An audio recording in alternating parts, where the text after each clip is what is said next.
Assam Legislative Assembly. We have Sri Katiram Boroji, Honorable Speaker, Bodoland Legislative Assembly. We have Deputy Speaker of Assam Legislative Assembly, Dr. Namal Mominji. We have MP Lok Sabha, Jayanta Basumatariji, Deputy Chief of Bodoland Council, Govinda Basumatariji. We have today the Vice Chancellor of Bodoland University, B.L. Ahujaji, Vice Chancellor of Kokrajhar University, Professor Ganesh Wariji, our young MLA Lawrence History, and other dignitaries. In this very meaningful programs, we have our faculties of Bodoland University, scholars, my dear students, and also our friends from different media in Kokrajhar and Guwahati. First of all, I thank our Honorable Speaker for organizing such an important program with our students in Bodoland University. It is a very important program, and it will be good learning for the students who are doing their graduate courses and postgraduate courses. আমি student হিসাবে বহুত কথা আমাৰ text বুকত শিকো political সায়েন্সৰ কথা দেশৰ সিস্টেমৰ কথা বহুত কথাবিলাক আমি আমাৰ কিতাপত আমাৰ টেক্সট বুকত আমি শিকো আৰু বহুত কথাবিলাক আমি আলোচনাৰ মাজেৰেও শিকো কিন্তু যেটো বেস্ট এক্সপেৰিয়েন্স ইটো এটা হৈছে experience by doing. And another best experience is listening to the people who are doing some particular works. এই ব্যক্তিবিলাকৰ পৰা যোনে এই কামটো কৰি আছে এই মানুহৰ পৰা কথাটো শুনিব পাৰিলে আৰু বেছি ভাল আজিৰ ষ্টুডেন্ট অহাকালি নাগৰিক এই ষ্টুডেন্ট সকলে অহাকালি আমাৰ দেশখন চলাব কোনোবা বিউৰোক্ৰেট হ'ব ACS IS অফিচাৰ কোনবা পলিটিশিয়ান হৈ যাব পাৰে ষ্টুডেন্ট টাইমত বহুতে পলিটিশিয়ান হম বুলি নাভাবে ময়ো ভবা নাছিলো বাট এইটো ক'ব নোৱাৰে যে ইয়াৰ পৰাই বহুত young friends আমাৰ ষ্টুডেন্টস অহাকালি পলিটিক্সত আহিব আৰু দেশখন গঢ়িবৰ কাৰণে দেশখন আগুৱাই নিবৰ কাৰণে যেটো মেইন ষ্ট্ৰীম পলিটিক্স বুলি কোৱা হৈছে এই মেইন ষ্ট্ৰীম পলিটিক্স বা main stream youth centric politics এই কথাটো আমি আজিৰ সময়ত বুজিব লাগিব পলিটিক্স তো মাত্ৰ কিবা এটা ইলেকশন জিকি এমএলএ এমপি বা মন্ত্ৰী হোৱাটো নহয় কিবা এটা ইলেকশন জিকি আমি মিউনিসিপালিটি দায়িত্ব লোৱা কিবা এটা ইলেকশন জিকি আমি কবাত মানে পঞ্চায়তৰ দায়িত্ব লোৱা এইখিনিতে সীমিত নহয় পলিটিক্স তো এখন দেশটো সলনি কৰি দিব পাৰে Politics to এটা অঞ্চলটো সলনি কৰি দিব পাৰে Politics to future to shape কৰিব পাৰে in what direction we should go into politics to shape কৰিব পাৰে তো এই কাৰণে those people who have their aim to become a politicians they should have in-depth knowledge মানে ভালকে জ্ঞানটো থাকিব লাগিব যে পলিটিক্স এনি দেশখন কি কৰিব পৰা যায় এটা পাৰ্লিমেন্টাৰী সিস্টেম দেশখন চলাই আজি ভাৰতৰ যিমান আইন হৈছে ভাৰতৰ পাৰ্লিমেন্টে এটো বনাই আৰু সংবিধানটো পাৰ্লিমেন্টে কৰে অসমত যিমান আইন আছে যিখিনি কনস্টিটিউচনে অসমক বা এখন ৰাজ্য কৰিবলৈ মেন্ডেট দিছে এই কনস্টিটিউচনৰ হাল সলনি কৰা নতুন পলিসি লোৱা এটো অসম এসেম্বলিয়ে কৰে ঠিক তেনেধৰণৰ আমাক কাউন্সিলৰ এটা এসেম্বলি দিছে তাক আমি কিছুমান পলিসি ল'ব পাৰো আমাৰ ভাৰতৰ যেটো পাৰ্লিমেন্টাৰী সিস্টেম এটো আমাৰ ভাৰতৰ সংবিধান 1950 গৃহীত হোৱাৰ পিছত এইটো বহুত দীঘলীয়া সময় আমাৰ পাৰ্লামেণ্টাৰী ডেমক্ৰেচিটো এক্সপিৰিয়েঞ্চ কৰিছে আৰু এই পাৰ্লামেণ্টাৰী ডেমক্ৰেচিটো আজি বিশ্বৰ ভিতৰত one of the best democracy যিটো নেকি মাদাৰ অফ ডেমক্ৰেচি বুলি কোৱা হৈছে আজি বিশ্বৰ মানুহে একচেপ্ট কৰিছে আমাৰ নাইবাৰবিলাকৰ তাত ডেমক্ৰেচিটো ভালকৈ চলা নাই পাকিস্তানতো ভালকৈ চলা নাই ৰাতাৰাতি ইহঁতৰ প্ৰাইম মিনিষ্টাৰক এৰেষ্ট কৰি দিয়ে খেদি দিয়ে বাংলাদেশতো ভালকৈ চলা নাই म्यांमारতো বহুত বছৰ হ'ল আমাৰ মিলিটাৰী জুণ্টা শাসন হৈ আছে ঠিক তেনেধৰণৰ বিভিন্ন অঞ্চলত বিভিন্ন হৈছে কিন্তু ভাৰতত যেতিয়াৰ পৰা ভাৰত স্বাধীন হৈছে ভাৰতৰ চৰকাৰ হৈছে আজিলৈকে তেনেকুৱা কোনো ইনষ্টেন্স তেনেকুৱা কোনো এক্সাম্পল নাই আৰু ইয়াৰ কাৰণে আমাৰ এটা ডেমক্ৰেচিৰ এটা বিউটি আছে এই বিউটিটো আমি সদায় ৰাখিব লাগিব আৰু ৰাখিব লাগিলে those people যোনে নেকি মানে anybody who want to join politics বা যাৰ এটা এম আছে যে মই পলিটিক্স কৰিম পলিটিক্স কৰাটো নৰ্মেলি কোনো এম হিচাপে নলয় কিন্তু ভাবে যে ইলেকশ্যন জিকিব লাগিব কিবা কৰিব লাগিব পাব্লিকৰ তাত যাব লাগিব কিন্তু নৰ্মেল মই যাই পেলাই পলিটিক্স কৰিম চাকৰি কৰাৰ নিচিনা পলিটিক্সটো যিহেতু কৰিব নোৱাৰে সেইকাৰণে বহুতে এইটো সাহস নকৰে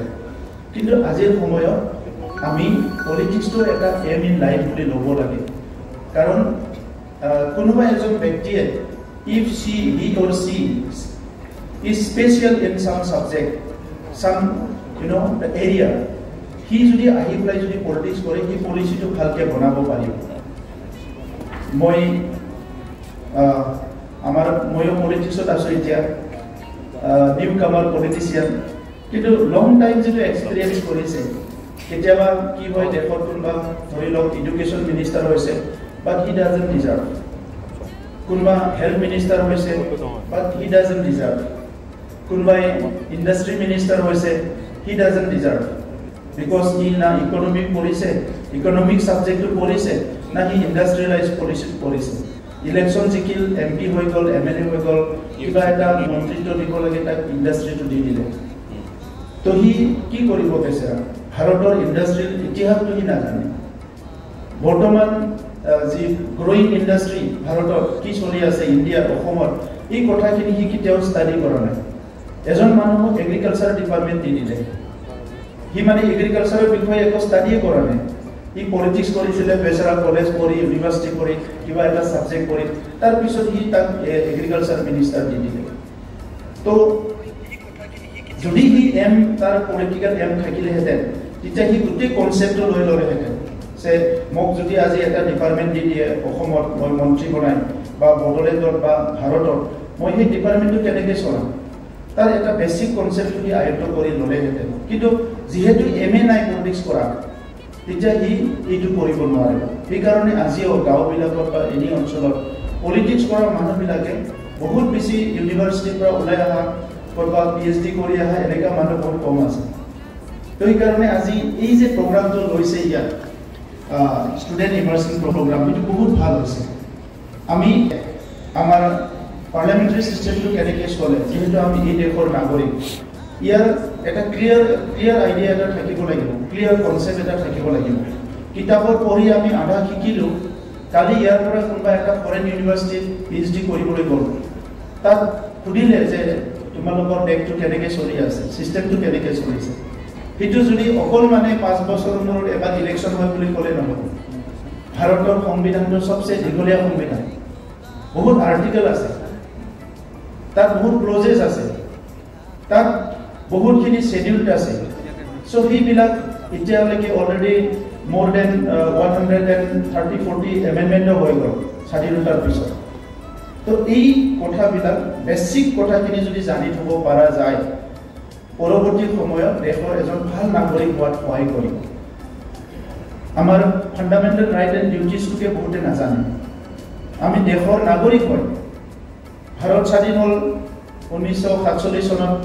তাৰপিছত 1950 চনত সংবিধানটো গৃহীত হোৱাৰ লগে লগে এপ্ৰুভ হোৱাৰ লগে লগে আমি সবে ভাৰতৰ চিটিজেন হ'লো সেম টাইম ভোটাৰ হ'লো আমি আৰু সিদিনাৰ পৰা আমাৰ কনষ্টিটিউচনৰ যিটো ডু এণ্ড ডনটছ যিটো অব্লিগেশ্যন যিটো ডিউটিজ এইবিলাক সব আমাৰ ওপৰত লাগি গ'ল আৰু আমি যদি বেছিক কথাখিনি নাজানো দেশখন কেনেকৈ চলে তেতিয়া বহুত অসুবিধা হ'ব সো এই কথাখিনি আজি শিকিব পাৰিব আমাৰ ইয়াত দুজনকৈ আমাৰ অসমৰ অভিজ্ঞ আমাৰ স্পিকাৰ ডাঙৰীয়া আৰু ডিপুটি স্পিকাৰ ডাঙৰীয়া আছে আমাৰ বড়োলেণ্ডৰ যিজন স্পিকাৰ তেখেতেও 5 বছৰ ধুনীয়াকৈ এছেম্বলিটো চলাইছে আমি মোৰ জীৱনত এম নাছিলে মই কোনোবা দিনা পলিটিক্সত আহিম যেতিয়া মই পলিটিক্সত আহিলো কিছুমান এৰিয়া মই আইডেন্টিফাই কৰি ল'ব লগা হ'ল যে কোনটো এৰিয়াত মই বেছি ফোকাস কৰিম কিছুমান এৰিয়া আছে যেটো তাৎক্ষণিকভাৱে কৰিব নোৱাৰে যেনেকৈ ইনফ্ৰাষ্ট্ৰাকচাৰ ডেভেলপমেন্ট বা এনি ডেভেলপমেন্ট 1947 পৰা এতিয়ালৈকে 78 ইয়াৰ্ছ অল ইন্ডিপেন্ডেন্ট ৰাস্তা দলং বনোৱা শেষ হোৱা নাই আৰু বহুত বছৰ লাগিব ৰাস্তা দলং ইনফ্ৰাষ্ট্ৰাকচাৰ বনোৱা ভাৰততো শেষ হোৱা নাই অসমতো শেষ হোৱা নাই উত্তৰ পূৰ্বাঞ্চলৰ বহুত ৰাজ্যত বা ভাৰতৰ বিভিন্ন দেশত এইটো শেষ হোৱা নাই বহুত টাইম লাগিব কিন্তু কিছুমান বিষয় আছে যেটো নেকি আমি তাৎক্ষণিকভাৱে কৰিব লাগে মই আজি কৰিম বুলি ৰাস্তা এটা বনাব নোৱাৰাৰ কাৰণ ইয়াত ফান লাগিব মই হিসাব কৰি চালো যে বড়োলেণ্ডৰ গোটেই ৰাস্তাটো বনাব লাগিলে 4800 crore লাগিব বড়োলেণ্ডৰ গোটেই স্কুলটো ভাল কৰিব লাগিলে 2700 crore লাগিব এগ্ৰিকালচাৰ ফিল্ডটো ভাল কৰিব লাগিব মিনিমাম 3200 crore লাগিব সো এই কথাবিলাক চালো কিন্তু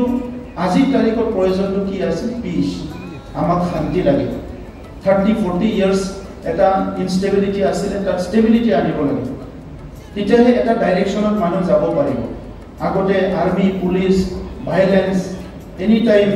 ডিজেটেড হৈ আছিল তেতিয়া আমি কোনো এটা কামত ভালকে ফোকাস কৰিব পৰা নাছিল কালচাৰ স্পোৰ্টস ইকোনমি এনি এই কাৰণে first stability piece and stability আমি ওয়েপন ফ্ৰি কৰিব লাগিব যদি illegal weapon should be only in the hand of military and paramilitary forces government forces not others বেলেগৰ আৰ্মস থাকিলে এই আৰ্মসটো সদায় এটা ইম্প্যাক্ট এটা কৰি থাকিব এটো পজিটিভ হ'ব পাৰে নেগেটিভ হ'ব পাৰে সো আমাৰ ডিউটি আছে যে আমাৰ ইয়াত ঠিকই আছে আমি আৰ্মস লৈছো ৰেভলিউশন কৰিছো এটা সময়ত ৰেভলিউশনটো শেষ হ'ল অল ওভাৰ ওয়াৰ্ল্ড যেটো আৰ্মস ৰেভলিউশন হিটো বেলেগ এটা নাম দিলে এটা টেৰৰিজম বুলি তো যেতিয়া 2011 লাডেনে ওয়াৰ্ল্ড ট্ৰেড সেন্টাৰ উড়াই দিলে তাৰ আগত ইমান টেৰৰিজম ওয়াৰ্ডটো ইমান ইউজ কৰা নাছিল তাৰ পিছত মানে গুটি মানে আৰ্মস ৰেভলিউশন বিলাককে অলপ টেৰৰিজমৰ লাইনত লৈ গ'ল আৰু এই টেৰৰিজমৰ পৰা টেৰৰিষ্ট যেটো হয় ইয়াৰ ইম্প্যাক্টটো ভাল নহয় এটা ফিয়াৰ সাইকো আহি যায় আৰু এটা সমাজত যদি ফিয়াৰ সাইকো আহি যায় তাৰ ইন্টেলেকচুয়ালি কাম কৰিব নোৱাৰে এডুকেশনে কাম কৰিব নোৱাৰে নলেজে কাম কৰিব নোৱাৰে even you have all the knowledge and courage তাতে ৰখি যাব লগা হয় এই কাৰণে ইলিগেল ওয়েপনৰী কৰাটো আমাৰ সৰকাৰৰ দায়িত্ব আছে আৰু ইয়াৰ কাৰণে কেন্দ্ৰীয় সৰকাৰ ৰাজ্য সৰকাৰ কেনেকে সাপোৰ্ট ল'ব লাগিব এই কামবিলাকে আমি কৰি আছো এনিৱে এতিয়া 5 বছৰ এটা ৰিজাল্ট ওলাল এটলিষ্ট বড়োলেণ্ডখন পিস হ'ব নাও মুভিং আগৰ ফালে যাব লাগে য আমাৰ ফোকাসটো কি হ'ব এডুকেশনটো এটা ফোকাস আমাৰ অঞ্চলত quality education পাব লাগিব second focus employment to government sector very limited so private sector and semi private sector বা semi government sector এই লাইনত আমি যাব লাগিব এন্টারপ্রেনার লাইনত যাব লাগিব সোশ্যাল বিজনেসত যাব লাগিব তো এই বিলাক মানে আমাৰ another focus youth to কেনেকে আমি এংগেজ কৰিম in different world at the same time youth সকলক আমি কেনেকৈ এটা wisdom এটা জ্ঞান দি পেলাই এটা রাইট ডাইরেকশনত লৈ যাব পাৰে সো দ্যাট বেলেগ পৰিবেশে ইয়াক ৰাগ কৰিব নোৱাৰে এই কথাবিলাক আমাৰ গভৰ্নমেন্টৰ ফোকাস আছিল তো এই কাৰণে এই কামবিলাক আমি কৰি আছিলো এতিয়া কথা হৈছে যে ইউনিভাৰ্সিটিত যিখিনি আমাক টেক্সট বুক পঢ়াৰ সময়ত আমাৰ ছাৰ বাইদেউসকলে আমাৰ ডেমোক্ৰেসিৰ বিষয় পাৰ্লামেন্টাৰী ডেমোক্ৰেসিৰ বিষয় পলিটিক্সৰ বিষয় যিবিলাক কথা কয় তাত বহুত হয়তো লিমিটেড কথাবিলাক কয় কাৰণ তেখেতসকলৰতো এক্সপেৰিয়েন্স নাই they are not from that field so এই মানুহজনে ভালকে ক'ব পাৰিব যোনে এই ফিল্ডত আছে তো এই কাৰণে আজি আপোনালোকৰ যি 2 ঘণ্টাৰ ইয়াতে মিটিং হ'ব এটো আপোনালোকে ধৰি লওক যে টেক্সট বুকত থাকা আৰু নাথাকাৰ মাজত এটা নতুন এটা টিচিং নতুন এটা লাৰ্নিং পাব যেটো নেকি আহি থকা আপোনাৰ হোল লাইফত ইনিউল মানে টিল মানে ফিনিশিং আপোনাৰ কামত আহিব তো এই কথাখিনি মই ক'লো আৰু বিশেষকৈ আজি এই প্ৰগ্ৰামটো